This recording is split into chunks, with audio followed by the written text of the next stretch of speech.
قل بفضلillah و برحمتہ فبذالک فلیفرحوا هو خیر مما یجمعون۔ محترم علماء کرام، معزز خواتین و حضرات اور عزیزان گرامی قدر، اللہ جل مجدہ کا شکر ہے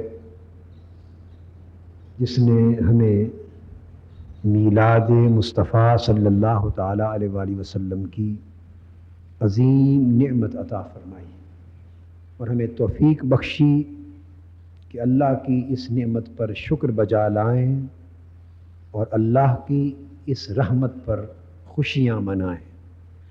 قرآن مجید کی جو آیہ کریمہ میں نے تلاوت کی، اس کے حوالے سے آج ایک بات عرض کرنا چاہتا ہوں۔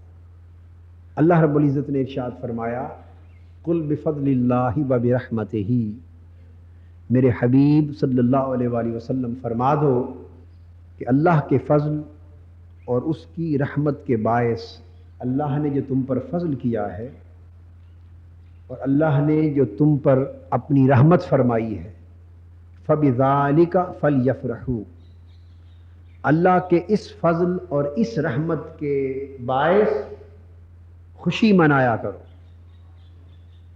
فلیفرحوا، خوشی منایا کرو۔ هو خیر مما یجمعون، اللہ کی خاص رحمت اور فضل پر خوشی منانا مال و دولت کو یا کئی اور اعمال کو جمع کر لینے سے کہیں زیادہ بہتر ہے۔ ایک خیال بعض ذہنوں میں پایا جاتا ہے کہ اللہ کی نعمت پر شکر بجا لانے کا تصور تو ملتا ہے، خوشی منانے کا تصور نہیں ملتا۔ اللہ کی نعمت پر شکر تو بجا لایا جائے، مگر خوشی منانا اور عید کے طور پہ منانا اور جشن منانا، اس کا تصور گویا نہیں ملتا۔ ایک تو میں چاہتا ہوں کہ اس مغالطے کو دور کر لیا جائے، اس نقطے کو سمجھ لیا جائے کہ اللہ پاک کی بارگاہ سے بعض امور پر شکر بجا لانے کا بھی حکم ہے اور بعض پر خوشی منانے کا بھی حکم ہے۔ یہ تصور غلط ہے کہ اسلام میں صرف شکر بجا لانے کا تصور ہے اور خوشی منانے کا تصور نہیں، یہ خیال غلط ہے۔ اگر آپ سادہ طریقے سے اس کی تقسیم کو سمجھنا چاہیں تو میں اسے یوں عرض کروں گا کہ اللہ کی ہر نعمت رحمت ہے اور ہر رحمت نعمت، مگر بطور خاص جب نعمت کا ذکر ہو، شکر بجا لانے کی بات ہوتی ہے بالعموم، یہ قاعدہ کلیہ نہیں مگر بالعموم ایسا ہوتا ہے۔ نعمت کا ذکر ہو تو شکر بجا لایا جاتا ہے، اور اس سے بڑی رحمت کا ذکر ہو تو خوشی بھی کی جاتی ہے۔ اس لیے نعمت کے باب میں فرمایا لئن شکرتم لازیدنکم اما بنعمت ربک فحدث، اگر تم اللہ کی نعمت پر شکر بجا لاؤ گے تو اللہ پاک تمہارے اوپر اپنی نعمت میں اضافہ فرما دے گا، وہ نعمت اور زیادہ کر دے گا۔ اما بنعمت ربک فحدث، اور فرمایا کہ میرے حبیب صلی اللہ علیہ وسلم، اللہ کی جو نعمت آپ پر ہوئی ہے اس نعمت کا خوب چرچا کیا کر، اس نعمت کا بیان کیا کر، اس نعمت کا خوب چرچا کیا کر۔ تو نعمت کا ذکر کرنا بھی ہے، نعمت کو یاد کرنا بھی ہے۔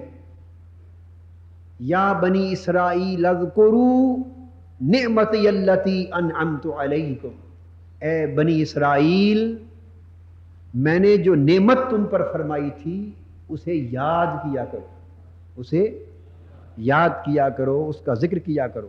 تو آپ نے دیکھا کہ نعمت پر یاد کرنا بھی ہے، نعمت پر یاد کرنے کا حکم بھی ہے، نعمت کا ذکر کرنے کا حکم بھی ہے، نعمت کا چرچا کرنے کا حکم بھی ہے، نعمت پر ہر طریقے سے شکر بجا لانے کا حکم بھی ہے۔ ہم انکار نہیں کرتے، یہ سارے طریقے قرآن مجید کے بیان کردہ ہیں، مگر ساتھ یہ بھی فرمایا قل بفضل اللہ وبرحمتہ فبذلک فلیفرحوا، نعمتوں کا چرچا بھی ہوتا ہے، بعض نعمتیں یاد کے لائق ہیں، بعض نعمتیں ذکر کے لائق ہیں، بعض نعمتیں شکر کے لائق ہیں، بعض نعمتیں چرچا کیے جانے کے لائق ہیں، مگر بعض نعمتیں ایسی بھی ہیں کہ جو ساری کائنات کی نعمتیں مل کر بھی اس ایک نعمت کا مقابلہ نہیں کر سکتی۔ جہاں نعمت عظما ہو، جس پر ساری نعمتیں ختم ہو جائیں، جس پر سارے فضل ختم ہو جائیں، جس پر ساری رحمتیں ختم ہو جائیں، وہ نعمت وجود مصطفیٰ ہے، وہ رحمت وجود مصطفیٰ ہے۔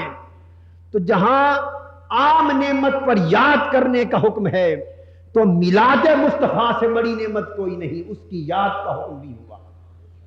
جہاں عام نعمت پر شکر بجا لانے کا حکم ہے، وہاں میلاد مصطفیٰ پر شکر بجا لانے کا حکم بھی ہوا۔ جہاں عام نعمت پر چرچا کرنے کا حکم ہے، وہاں میلاد مصطفیٰ کا چرچا کرنے کا حکم بھی ہوا۔ اور جہاں عام رحمت پر خوشیاں منانے کا حکم ہے، فَبِذَلِكَ فَلْيَفْرَحُوا، اللہ کا فضل اور رحمت تم پر ہو تو خوشی منایا کرو۔ ارے جب اللہ کے فضل پر خوشی منانے کا حکم ہے تو آقا دو جہاں کی ولادت سے بڑھ کر انسانیت پر اللہ کا فضل کیا ہوگا؟ وَبِرَحْمَتِهِ فَبِذَلِكَ فَلْيَفْرَحُوا، اللہ کی رحمت پر خوشی منایا کرو۔ جہاں عام رحمت پر خوشی منانے کا حکم ہے، وہاں وجود مصطفیٰ پر اور ولادت مصطفیٰ پر اور میلاد نبوت پر اس سے بڑھ کر اور اللہ کی رحمت کیا ہوگی؟ تو حضور کے میلاد پر خوشی منانے کا حکم بھی قرآن کا حکم ہوا۔ فرمایا کہ اللہ کی فضل اور اللہ کی رحمت پر خوشی منایا کرو۔ تو گویا حضور علیہ السلام کی ولادت، بتائیے اللہ کا فضل ہے یا نہیں؟ اگر آپ سے کوئی یہ سوال کرے کہ ٹھیک ہے جی عبادت کرو، روزہ رکھو، صدقہ خیرات کرو، شکر بجا لاؤ، مگر تم تو خوشیاں کرتے ہو، جلوس نکالتے ہو، چراغاں کرتے ہو، جشن مناتے ہو، عید مناتے ہو، اس کا حکم کہاں ہے؟ اگر کوئی ساتھی یہ سوال کرے، یہ بات آپ کے ذہن نشین ہونی چاہیے، کہیں کہ جہاں تک اللہ کی نعمت اور رحمت پر عبادت کرنا، شکر بجا لانا، چرچا کرنے کا حکم ہے، ہم وہ بھی سارا کام کرتے ہیں، صدقہ و خیرات بھی کرتے ہیں، مگر اللہ پاک نے تو رحمت پر خوشی منانے کا بھی حکم دیا ہے۔ فَلْيَفْرَحُوا، اس لفظ کو یاد رکھ لیں، خوشی منایا کرو۔ جشن خوشی نہیں تو اور کیا ہے؟ عید خوشی نہیں تو اور کیا ہے؟ تو اللہ کا حکم ہے میرے فضل اور میری رحمت پر خوشی منایا کرو۔ تو سوال یہ ہے کہ کیا حضور علیہ السلام کی ولادت اللہ کا فضل ہے یا نہیں؟ یا اس سے بڑا بھی فضل کوئی ہو سکتا ہے کائنات میں؟ حضور علیہ السلام کی ولادت اللہ کی رحمت ہے یا نہیں؟ حضور علیہ السلام کی ولادت اللہ کا احسان ہے یا نہیں؟ اس سے بڑا کوئی احسان نہیں، اس سے بڑی کوئی نعمت نہیں، اس سے بڑی کوئی رحمت نہیں، اور اس سے بڑا کوئی فضل نہیں۔ لہذا ساری خوشیاں ایک طرف اور میلاد مصطفیٰ کی خوشی ایک طرف۔ تو حضور علیہ السلام کی ولادت پر خوشی منانے کا حکم قرآن کا حکم ہوا۔ اب اگلی بات عرض کر دوں، کوئی آپ سے یہ کہے کہ آپ تو اس کو عید بھی کہتے ہیں کہ یہ عید میلاد النبی ہے، کیا؟ تو یہ کیسے ہوگا؟ عیدیں تو اسلام میں صرف دو ہیں، ایک عید الفطر اور ایک عید الاضحیٰ، دو عیدیں، یہ تیسری عید کہاں سے آ گئی؟ آئیے قرآن مجید میں ہے کہ جس روز اللہ کی نعمت نصیب ہو، اللہ کی، وہ یوم عید ہوتا ہے۔ قرآن مجید نے ایک اصول دے دیا ہے، آپ تو کہتے ہیں کہ صرف دو عیدیں ہیں، ہر جمعہ کا دن یوم عید ہے۔ اسلام میں ہر جمعہ کیا ہے؟ بولیے، یوم عید ہے۔ اس لیے جمعہ کے دن روزہ رکھنا منع ہے، جمعہ کے دن روزہ رکھنا حرام اور ناجائز نہیں، یعنی ناپسندیدہ ہے۔ اگر آدمی کو کوئی روزہ رکھنا ہو تو بہتر ہے جمعہ کے دن کے علاوہ کسی اور دن رکھے، جمعرات کو رکھے، ہفتے کو رکھے، مگر جمعہ کو نہ رکھنا بہتر ہے۔ تو کس دن روزہ نہیں رکھا جاتا؟ بولیے، عید کے دن نہیں رکھا۔ کس دن روزہ نہیں رکھا جاتا؟ تو جمعہ بھی عید، آپ تو دو کہتے ہیں، اسلام نے تو ہر ہفتے میں عید دی ہے، ہر ہفتے ایک عید ہے۔ ہاں اگر مسلسل روزے رکھتے چلے آ رہے ہوں نا مسلسل، تو جمعہ آ جائے تو پھر رکھ لینے میں کوئی حرج نہیں، مگر بطور خاص نہ رکھنا اس دن بہتر ہے کیونکہ عید کا دن ہے۔ تو میں یہ عرض کر رہا تھا، عید ایک تو عید وہ ہے جو قرآن کے اترنے سے عید بنی، عید الفطر رمضان المبارک کے ساتھ۔ ایک عید وہ ہے جو ابراہیم علیہ السلام کی قربانی اور ذبح کے باعث عید بنی، عید الاضحیٰ۔ اور میلاد النبی کی عید وہ ہے آقا دو جہاں کی ولادت کے سبب رمضان بھی ملا اور قرآن بھی ملا۔ اور سیدنا ابراہیم علیہ السلام نے جن کے باعث عید الاضحیٰ ملی، وہ معلوم ہے کیا عرض کرتے ہیں اللہ کے حضور؟ فرماتے ہیں ربنا وجعلنا مسلمین لک ومن ذریتنا امۃ مسلمۃ لک وارنا مناسکنا وتب علینا انک انت التواب الرحیم۔ کعبہ پاک تعمیر کیا حضرت ابراہیم علیہ السلام اور حضرت اسماعیل علیہ السلام نے مل کر۔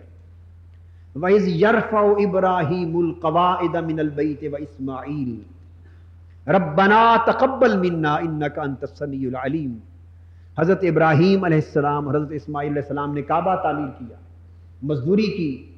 اسماعیل علیہ السلام گارا بنا کے دیتے، ابراہیم علیہ السلام اینٹیں لگا کے تعمیر کرتے۔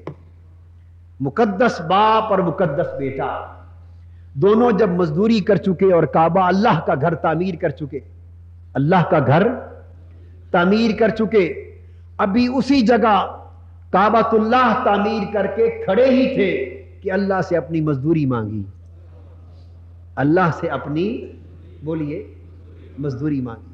مولا تیرا گھر تعمیر کیا ہے، مزدوری بھی تو دے، اجرت دے۔ اللہ پاک نے فرمایا کیا مانگتے ہو؟ عرض کیا مولا پہلے تو ہماری اس محنت اور مزدوری کو قبول فرما لے، ہماری محنت اور مزدوری کو قبول ہوگی تو مزدوری ملے گی، قبول ہوگی تو تبھی تو اجرت ملے گی، قبول فرما لے۔ قبول ہو گئی۔ اس کے بعد فرمایا ہمیں اپنے حضور جھکنے والا بنا دے، قبول ہو گئی۔ اور پھر معلوم ہے کیا عرض کیا؟ مولا ہماری نسل میں سے اپنے حضور جھکنے والی امت پیدا کر دے، امت مسلمۃ لک، امت مسلمہ ہماری نسل سے پیدا کر۔ یہ کیوں فرمایا؟ وجعلنا امۃ مسلمۃ لک وجعلنا من ذریتنا، ہماری ذریت اور ہماری نسل میں سے امت مسلمہ پیدا فرما۔ کیوں؟ کیونکہ اس وقت تک جو امت چلی آ رہی تھی وہ حضرت اسحاق علیہ السلام کی اولاد سے چلی آ رہی تھی۔ ابراہیم علیہ السلام کے یاد رکھ لیں دو بیٹے تھے، کتنے؟ حضرت اسحاق علیہ السلام اور حضرت اسماعیل علیہ السلام۔ یہ جو پورا زمانہ بیتا عیسیٰ علیہ السلام تک، حضرت اسماعیل علیہ السلام کی نسل میں سے کوئی نبی نہ آیا۔ سو اسماعیل علیہ السلام کی نسل میں سے جب نبی کوئی نہ آیا تو کوئی امت نہ بنی جو ان کے نام سے موسوم ہو۔ اور حضرت اسحاق علیہ السلام کی اولاد میں سے حضرت یعقوب ہوئے، ان کے بیٹے حضرت یوسف ہوئے علیہ السلام، پھر انہی کی اولاد میں سے حضرت داؤد اور حضرت سلیمان ہوئے، انہی کی اولاد میں سے حضرت موسیٰ ہوئے، انہی کی اولاد میں سے حضرت زکریا ہوئے، حضرت یحییٰ ہوئے، اسی خاندان میں سے حتیٰ کہ حضرت عیسیٰ علیہ السلام ہوئے۔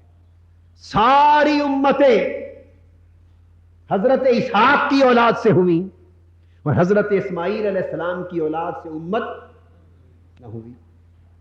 اب انہوں نے دعا کی تھی کعبۃ اللہ تعمیر کرتے وقت، مولا دونوں نے باپ بیٹے نے، اگر تو حضرت ابراہیم علیہ السلام تنہا دعا کرتے تو حضرت عیسیٰ علیہ السلام تک کی جو امت تھی وہ حضرت ابراہیم کی بھی تھی نا، تو وہ بھی تو انہی کے بیٹے کی اولاد تھی۔ تو پھر بنی اسرائیل بھی حضرت ابراہیم کی تحت امت تھی، حضرت ابراہیم کی اولاد میں سے تھی، مگر اس دعا میں حضرت اسماعیل ساتھ کھڑے ہیں، حضرت اسحاق نہیں کھڑے. یہ نکتہ سمجھنے والا. جب کعبہ تعمیر کر کے مزدوری مانگی اس وقت ساتھ حضرت اسحاق علیہ السلام نہیں بلکہ حضرت اسماعیل علیہ السلام ہے.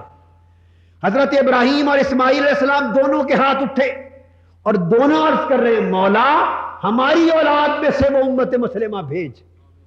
مطلب یہ ہوا کہ حضرت اسحاق کی نسل بنی اسرائیل کی بات نہیں ہو رہی، کسی اور امت کی بات ہو رہی ہے جو ابھی تک نہیں آئی. کسی اور امت کی بات ہو رہی ہے جو ابھی تک نہیں آئی. ہماری نسل میں سے امت بھیج. کون سی امت؟ ربنا وابعث فیہم رسولا، مولا وہ امت بھیج جس امت کے لیے مصطفیٰ مبعوث کیا جائے گا. وہ امت مسلمہ بھیج جس کا سرتاج تاجدار کائنات ہوگا. تو کعبۃ اللہ تعمیر کر کے مزدوری مانگی کہ مولا تیرا وعدہ ہے کہ میں آخری امت میں اپنا محبوب مصطفیٰ پیدا کروں گا، نبی یہ آخر الزماں پیدا ہوگا. تیرا وعدہ ہے، تیرے محبوب حضرت محمد مصطفیٰ نے صلی اللہ علیہ وسلم نے ابھی پیدا ہونا ہے. ہم نے تیرا گھر تیرا کعبہ تعمیر کیا، مولا یہ کعبہ تعمیر کرنا قبول فرما. تجھ سے اور کچھ نہیں مانگتے، صرف یہ مانگتے ہیں کہ اس مزدوری کے سبب سے مولا اپنا محبوب مصطفیٰ ہماری نسل سے پیدا کر دے، ہماری اولاد سے پیدا کر دے.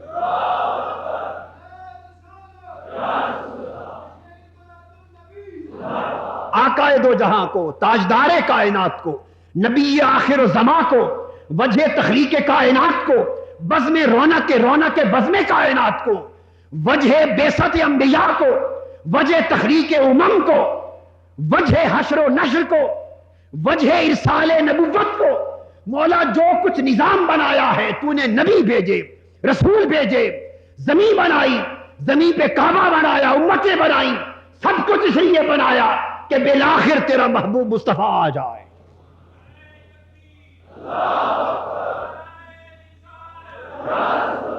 مزدوری صرف اتنی دے دے کہ وہ محبوب ہماری اولاد سے پیدا کر دے، ہماری نسل سے پیدا کر دے. کیوں یہ شوق کیوں پیدا ہوا؟ صرف اس لیے کہ ہم تیرے محبوب کے جد کہلا سکے. ہائے ہائے ہائے ہائے ہائے، ہم تیرے محبوب کے جد کہلا سکے. اوروں کا طریقہ یہ ہوتا ہے کہ بیٹے کو باپ والے نسب پر فخر ہوتا ہے. اولاد نسب پہ فخر کرتی ہے کہ میں فلاں کا بیٹا ہوں. کیا بولیے نا، فلاں کا بیٹا ہوں، اس پر فخر کرتے ہیں. اور مولا ہم فخر کریں گے کہ ہم فلاں کے باپ ہیں، ہائے ہائے ہائے ہم فلاں کے جد ہیں. ہمیں تو اتنی مزدوری چاہیے، اتنی مزدوری دے دی. اللہ پاک نے وعدہ فرما لیا. تو حضور علیہ السلام کی اپنی نسل میں ولادت کی دعا کی. ارے وہ ولادت کتنی بڑی عید ہوگی. حضرت ابراہیم علیہ السلام اسماعیل علیہ السلام کو ذبح کریں، وہ یادگار عید بن جائے، اور جن کی ولادت کی خاطر سب کچھ ہوتا رہا ان کی آمد عید نہ بنے، ان کی آمد عید نہ بنے. یہ کیسی بات ہے. عیسیٰ علیہ السلام نے اللہ پاک کے حضور دعا کی، فرمایا ربنا انزل علینا مائدۃ من السماء تکون لنا عیدا لاولنا وآخرنا. اے اللہ ہمارے اوپر اپنا خوان نعمت نازل فرما، دسترخوان نازل فرما، مائدہ اپنا خوان نعمت اتار، تاکہ جس دن اترے وہ دن ہمارے اگلوں کے لیے بھی عید بن جائے اور پچھلوں کے لیے بھی عید بن جائے. تو جس دن بنی اسرائیل کا مائدہ اترا، دسترخوان نعمت اترا، وہ دن قرآن کہتا ہے تکون لنا عیدا لاولنا وآخرنا. وہ دن بنی اسرائیل کے لیے عید بن گیا. اور جس دن ساری نعمتوں کا بانٹنے والا اترا، تاجدار کائنات صلی اللہ علیہ وآلہ وسلم، وہ دن تو ساری عیدوں کا سردار ہے. اس لیے میلاد پاک کے اس مہینے کو عید کے طور پہ منائیں، خوشیاں منائیں، ٹیوب لائٹس لگائیں، لڑیاں لگائیں، جھنڈیاں لگائیں، دروازے بنائیں، تاکہ بطور عید سجایا جائے اور بطور عید منایا جائے. اللہ پاک نے بھی حضور علیہ السلام کی ولادت پر خوشیاں منائیں. ہمارے کمک میں تو یہ بلب اور ٹیوبیں اور مرچیں ہیں نا، بلب، کمک اور ٹیوبیں، اور ہماری روشنیاں تو یہ ہیں۔ اللہ کی بارگاہ کے تخلیق کردہ کمک میں ستارے ہیں۔ اللہ پاک نے روشن کی یہ حضور کی ولادت کی رات۔ حضرت عثمان بن ابی العاص کی والدہ ماجدہ حضرت فاطمہ بنت عبداللہ روایت کرتی ہے کہ حضور علیہ الصلوۃ والسلام کی جب ولادت ہوئی، فرماتی ہیں میں حضرت آمنہ رضی اللہ تعالیٰ عنہ کے پاس تھی۔ جب حضور علیہ السلام کی ولادت کا وقت آیا، فرماتی ہیں رب ذوالجلال کی عزت کی قسم، میں نے دیکھا کہ آسمان کے ستارے سارے کے سارے نیچے اتر آئے اور یوں لگا جیسے حضرت آمنہ کے گھر کی چھت پر آ گئے، ہر طرف روشنی روشنی ہو گئی۔ یہ کیا تھے؟ یہ اللہ کے جلائے ہوئے کمکمے تھے۔ محبوب کی ولادت کا وقت ہے، چراغ جلائے جائیں۔ محبوب کی ولادت کا وقت ہے، روشنیاں کی جائیں۔ تو ستارے آسمانوں کے گھر کی چھت کے اوپر آ گئے۔ بعض روایتوں میں آیا کہ پورا کعبہ روشن ہو گیا۔ اور حضرت آمنہ رضی اللہ تعالیٰ عنہ فرماتی ہے جب حضور علیہ الصلوۃ والسلام کی ولادت ہوئی، میرے بطن سے نکلے ایک نور چمکا، سب کچھ روشن ہو گیا، اور اس میں میں نے دیکھا کہ 3 جھنڈے نصب ہو گئے۔ 3، ایک جھنڈا اللہ پاک نے ولادت مصطفیٰ کی خوشی میں مشرق کی طرف نصب کر گیا، ایک مغرب کی طرف، ایک جھنڈا کعبہ پاک کی چھت پر نصب کر دیا گیا۔ تو اللہ پاک نے حضور کی ولادت کی خوشی میں جھنڈے بھی لگائے۔ بولیے، آپ جھنڈیاں نہیں لگاتے ہیں؟ لگانی چاہیے یا نہیں؟ کس کس نے لگائی ہیں جھنڈیاں، مرچیں، ٹیوبیں، بلب؟ ذرا بتائیں۔ مزہ نہیں آیا نا؟ اب ایسا ہے کہ کل رات میں پوچھوں گا تو ایسا لگے کہ سارے ہاتھ کھڑے ہو جائیں، ایک دن میں یہ انقلاب آ جائے، ایک دن میں جو کچھ بھی ملتا ہے جلائیں۔ اور اگر بلب ٹیوبیں کہیں سے نہ ملیں تو کچھ نہ صحیح تو 100 موم بتیاں ہی لے آئیں، دیواروں پر ساری گلیوں میں لگا دیں، وہ بجھ جائیں پھر اور لگا دیں اور لگا دیں۔ مقصد یہ ہے کہ 2-3 دن راتیں جو آئیں، یہ 2-3 دن کی رات، 2-3 راتیں یہ جگمگاتی رہیں، گھر، مکان، گلیاں۔ تو اللہ پاک کی سنت، یہ کیا ہے؟ اللہ کی یہ سنت الہیہ ہے، حضور کی ولادت کی خوشی میں روشنیاں کرنا، ولادت کی خوشی میں جھنڈے لگانا۔ اور اللہ، ہم تو 1-2 راتوں کی بات کرتے ہیں، اللہ پاک نے تو سارا سال حضور کے میلاد کی خوشی منائی۔ پورا سال قحط والا سال تھا، پانی نہیں تھا، بارش نہیں تھی، فصلیں جل رہی تھیں، پھل نہیں تھے، درخت سوکھ گئے تھے، جانور مر رہے تھے، قحط سالی تھی۔ کتب سیر اور کتب تاریخ میں آتا ہے کہ جس سال حضور علیہ الصلوۃ والسلام کی ولادت ہوئی، اللہ پاک نے حکم دیا پورا سال خوشحالی کا سال بن گیا۔ اتنی خوشحالی ہوئی کہ تاریخ عرب میں اس سے بڑھ کر خوشحالی کا سال کوئی نہ تھا۔ بیٹا بھی اللہ کی نعمت ہے اور بیٹی بھی اللہ کی نعمت ہے، مگر اس دور جاہلیت میں عربوں کے گھر اگر بیٹی پیدا ہوتی تو اسے زندہ مار دیتے، دفن کر دیتے۔ بیٹا پیدا ہوتا تو خوشی مناتے، بیٹا پیدا ہوتا تو گویا بیٹی کا پیدا ہونا سوگ اور غم کا باعث ہوتا، اور بیٹے کا پیدا ہونا خوشی کا باعث ہوتا۔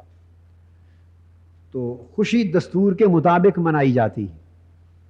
یہاں سے خاص علمی نکتہ سمجھانا چاہتا ہوں۔ حضور علیہ السلام کی جب ولادت باسعادت ہوئی، اللہ پاک نے حضور کے میلاد کی خوشی میں سارا سال عرب کی عورتوں کو بیٹے عطا کیے۔ سارا سال عرب کی عورتوں کو، ہم آپ لڈو بانٹتے ہیں، اللہ نے بیٹے عطا کیے، بیٹے بانٹے۔ ہر گھر جس عورت کا بچہ ہوا بیٹا ہوا۔ اب یہاں ایک اعتراض ہو سکتا ہے کہ جی بیٹی بھی تو اللہ کی نعمت ہے، تو بیٹا دینے میں کیا خوشی ہوئی؟ کیا اللہ پاک فرق کرتا ہے بیٹی اور بیٹے میں؟ نہیں، اس کا جواب دینا چاہتا ہوں۔ پہلا جواب تو یہ ہے کہ چونکہ رسم تھی عرب کی کہ بیٹی پیدا ہوتی تو زندہ مار دیتے، بیٹی پیدا ہوتی تو زندہ دفن کر دیتے، گویا اس نومولود پاک جان پر ظلم ہوتا۔ بیٹا ہوتا تو زندہ رکھتے، خوشی مناتے۔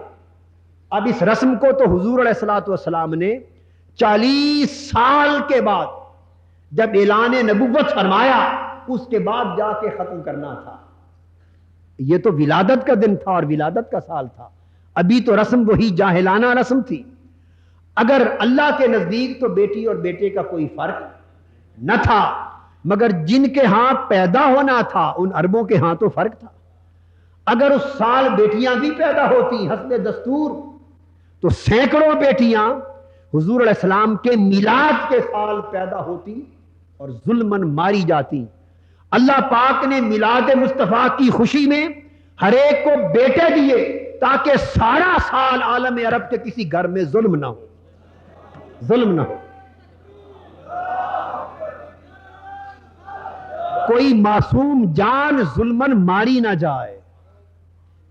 اللہ کے ہاں فرق نہ تھا، مگر بیٹی پیدا فرماتا تو جان سے ماری جاتی، گھر گھر ظلم ہوتا.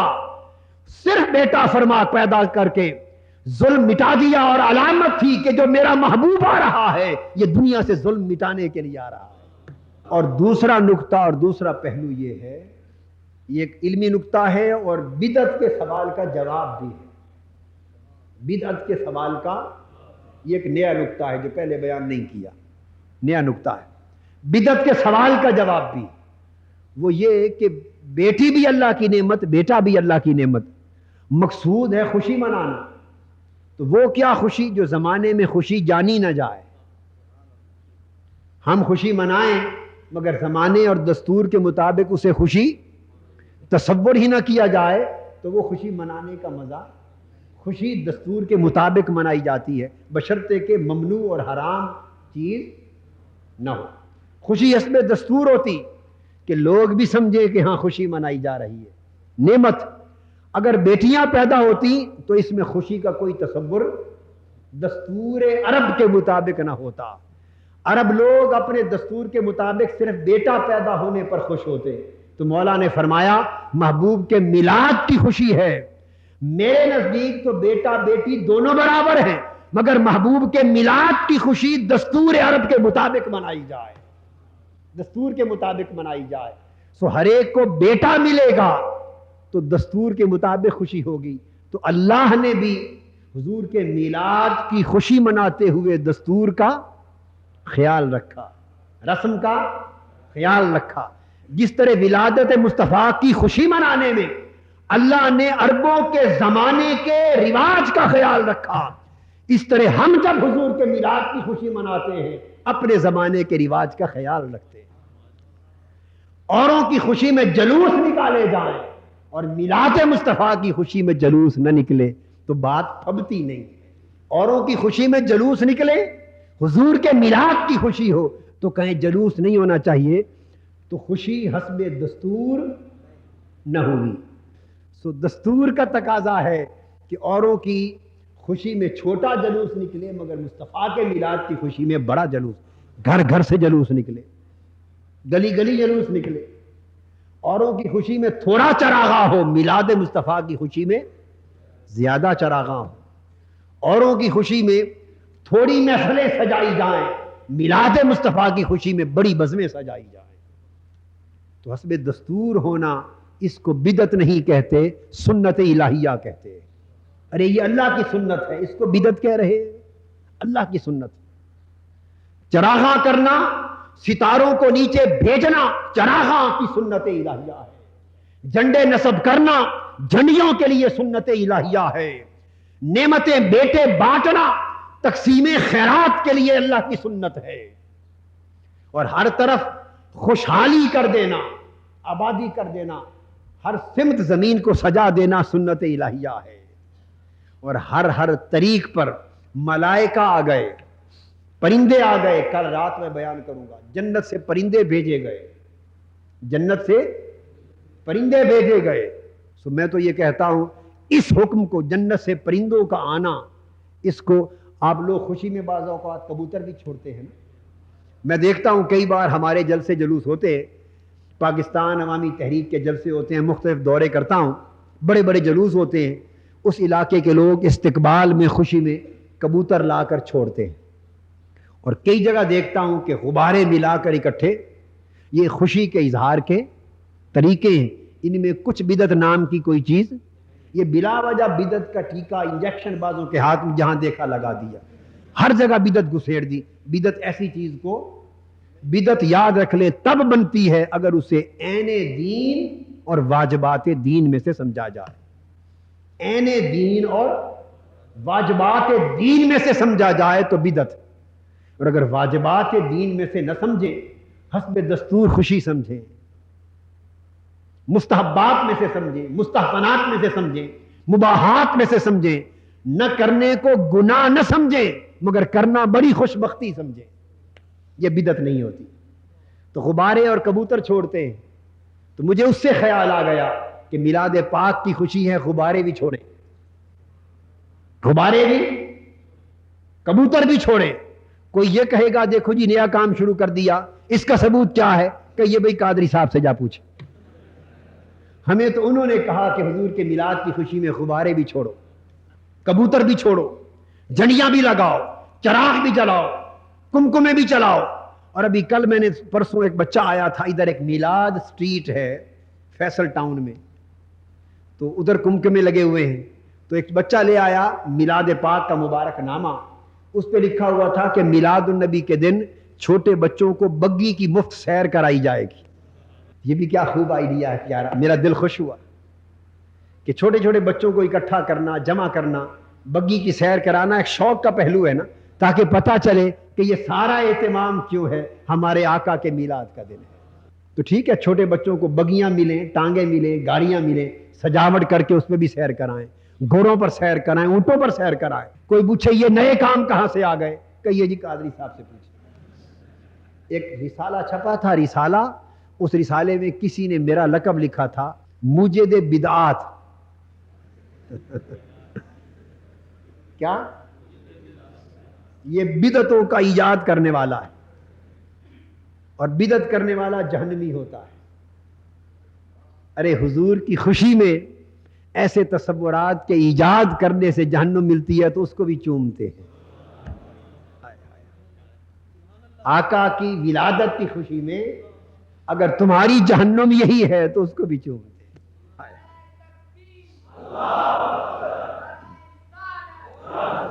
یہ بدعت نہیں ہے، یہ بدعت کے تصور سے ظلم ہے۔ میلاد النبی کی شرعی حیثیت کتاب کو پڑھیں تاکہ آپ کو تصور معلوم ہو سکے۔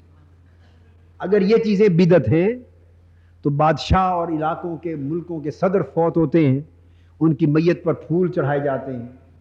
ارے اپنے مدرسوں کے سرکاری چندوں کے بند ہونے کے ڈر سے میت کے جلوس بھی جائز ہو گئے، اور میرے مصطفیٰ کے میلاد کے جلوس ناجائز ہو جائیں، آقا کے میلاد کی گلپاشیاں ناجائز ہو جائیں، آقا کے میلاد کی خوشیاں ناجائز ہو جائیں۔